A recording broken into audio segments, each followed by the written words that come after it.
Bonjour, bienvenue dans ce nouvel épisode de notre balado sérieux. Mais pas trop. L'histoire des Germains, des Francs et des Mérovingiens, saison 4.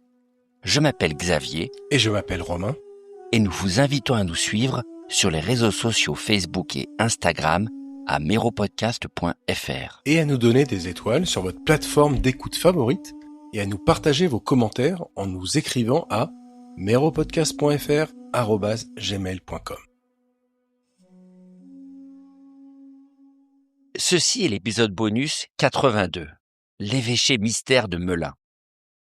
Alors dans la poignée d'archives du VIe siècle du Regnum qui ont survécu au passage du temps, on trouve cette étrange lettre envoyée par un certain Léo, évêque de Sens, au roi Childebert le Brouillon, et je cite « J'ai reçu, avec l'honneur qui convient, les lettres de votre Altesse, dans lesquelles vous voulez bien attendre ou à notre présence ou notre consentement pour ordonner l'évêque de Melun.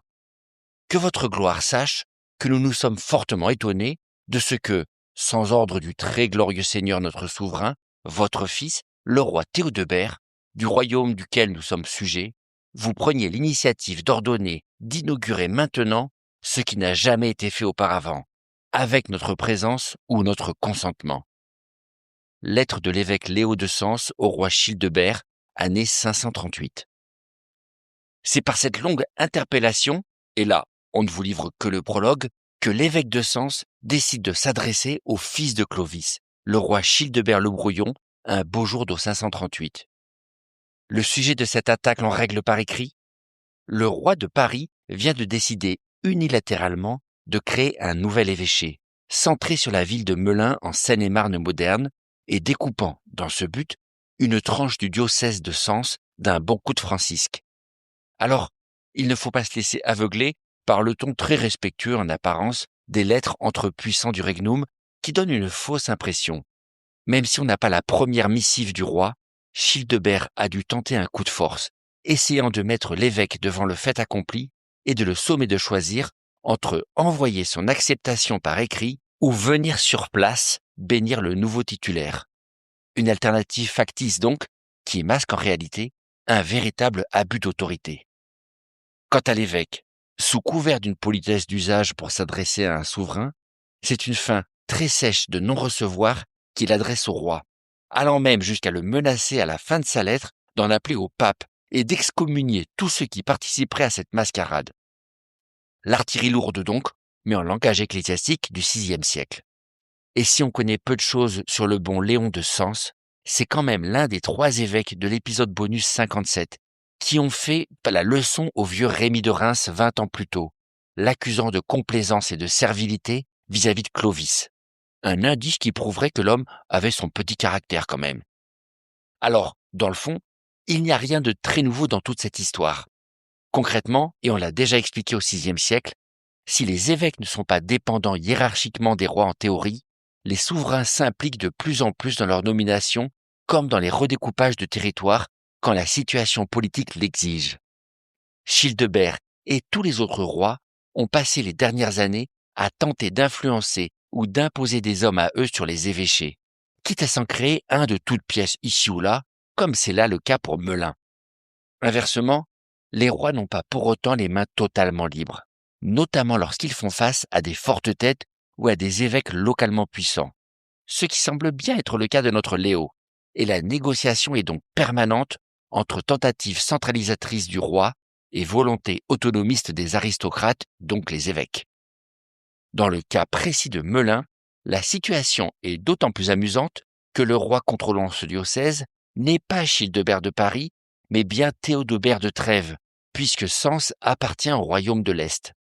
Et qu'avec un atout pareil dans la manche de son chasuble, le bon Léo n'a donc aucune raison valable de s'écraser devant le roi parisien. Car c'est là précisément le nœud du problème. Cet évêché ne dispose pas d'une seule ville d'importance, mais de 2, avec au sud Sens dans l'Yonne et au nord Melun en Seine-et-Marne. Or, à la suite des partages successifs de 511 puis de 524, Melun est désormais sous le pouvoir du brouillon, alors que la capitale et son évêque dépendent du brillant. C'est ça l'explication derrière le coup de force de Childebert, qui veut arracher sa ville au pouvoir de l'évêque pour y nommer son propre candidat bien sûr, en créant un diocèse de toutes pièces. Alors, n'allez pas croire que Childebert n'est qu'un mécréant. C'est plutôt exactement l'inverse en réalité. Childebert est un homme très pieux et qui va laisser une trace dans l'histoire religieuse du pays. Sans qu'on puisse formellement démêler le vrai du faux dans chaque cas, il semble bien qu'il soit à l'initiative d'une pléthore de monastères, d'églises et d'hôpitaux construits tout au long de son règne, et qu'il soit aussi un grand organisateur de conciles d'évêques. Autant de beaux gestes qui lui valent l'approbation de l'Église dans son ensemble, en son temps, comme chez les chroniqueurs plus tardifs, comme Grégoire. Mais respectueux de l'Église ou non, il semble bien que notre roi était très motivé par son projet, et qu'il va finalement réussir son coup de force politico-religieux à Melun quelques années après cette lettre. La ville va donc apparemment se doter d'un véritable évêque et d'un ensemble épiscopal, incluant une cathédrale, plusieurs églises et même un hôpital, construit sur la pointe sud-est de l'île de la Seine, exactement comme à Paris, au cœur de la ville antique.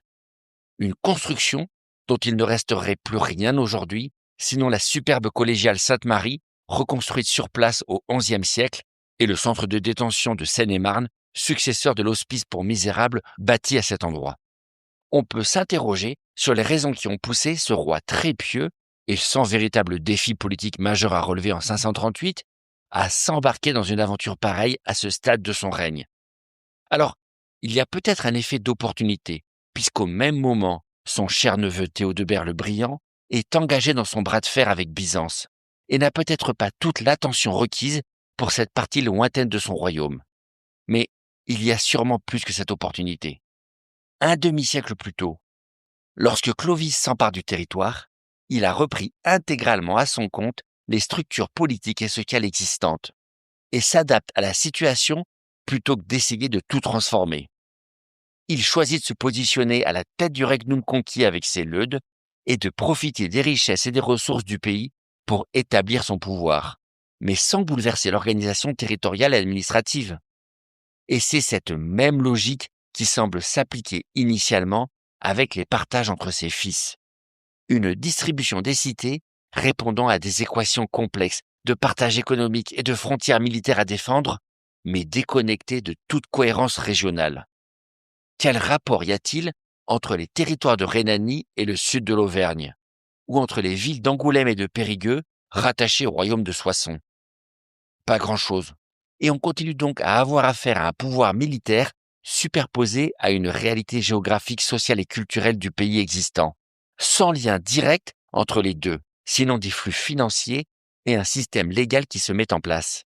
Oui, mais voilà, les temps changent, indiciblement, et on va voir que la logique de bloc géographique cohérent refait surface après la pagaille du Ve siècle, responsable de l'éclatement politique du pays qui a réduit chaque cité au repli sur soi. Des ensembles plus logiques, que tout le monde appelle de ses voeux en fait à ce stade. D'un côté, les aristocrates, qu'ils soient gallo-romains ou francs d'origine, commencent à se penser comme faisant partie d'un même territoire, pendant que les rois réalisent qu'une fois le temps de la conquête militaire passé, la simple puissance militaire ne suffit plus à garantir un pouvoir stable. Les rois du regnum essaient donc progressivement d'inventer de nouveaux moyens pour assurer leur autorité sur les populations. On fait prêter des serments de fidélité, on installe des fonctionnaires royaux comme des comtes, on implante des chefs de guerre dans les campagnes. Et évidemment, on tente d'aligner les diocèses et leurs patrons avec la direction politique du pays. En clair, la logique politique imposée militairement par le régime mérovingien commence peu à peu à s'harmoniser avec une logique géographique et culturelle des territoires, les deux réalités devant progressivement se rejoindre dans une organisation mieux pensée du pays après les premières années où la déconnexion a paru totale. Alors, est-ce que c'est la géographie qui va finir par modeler l'organisation politique ou plutôt l'inverse? Peut-être un peu les deux, même si l'apparition progressive de grands blocs territoriaux logiques au sein du regnum, aux noms célèbres comme l'Austrasie à l'est, la Neustrie à l'ouest, la Burgondie ou l'Aquitaine, semble plutôt indiquer que ce sont les Mérovingiens qui se sont pliés à la réalité du terrain plus que l'inverse. D'ailleurs, l'anomalie géographique qui a pu constituer cet évêché surprise n'a pas duré, car les frontières bientôt plus stabilisées au sein du Regnum vont réunir à nouveau Sens et Melun dans le même pays d'Austrasie au 7e siècle, et l'utilité politique de ce diocèse s'évanouira, avec le dit évêché se désintégrant probablement à cette époque s'il a jamais existé. Le seul moyen d'en avoir le cœur net serait évidemment de faire des fouilles archéologiques.